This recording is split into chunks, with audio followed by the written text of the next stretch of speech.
Hello everybody, today we're gonna see how to add a new device to your Blynk IoT platform. First, open your account and go to your devices section. From here, click New Device. Now, you should choose a way to create a new device. You can manually enter the device by entering the code provided with the device. It's usually placed below the QR code. Or you just can scan the QR code, but you should use the Blynk app with your mobile. Or simply, you can add a new device which are already given by the Blynk platform.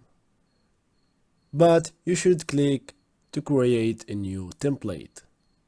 Let's see how. Close this and go to your developer zone.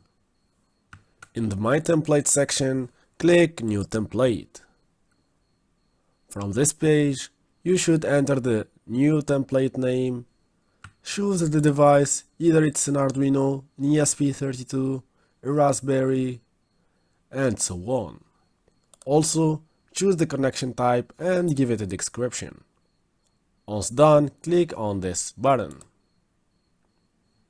Now, we have successfully prepared the device template.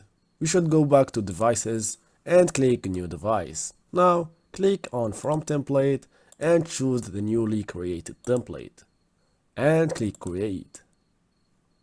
And yeah, now you have successfully added a new device to your Blynk platform IoT, ready to use in your project. If you like this tutorial, please subscribe to the channel, like the video, and peace.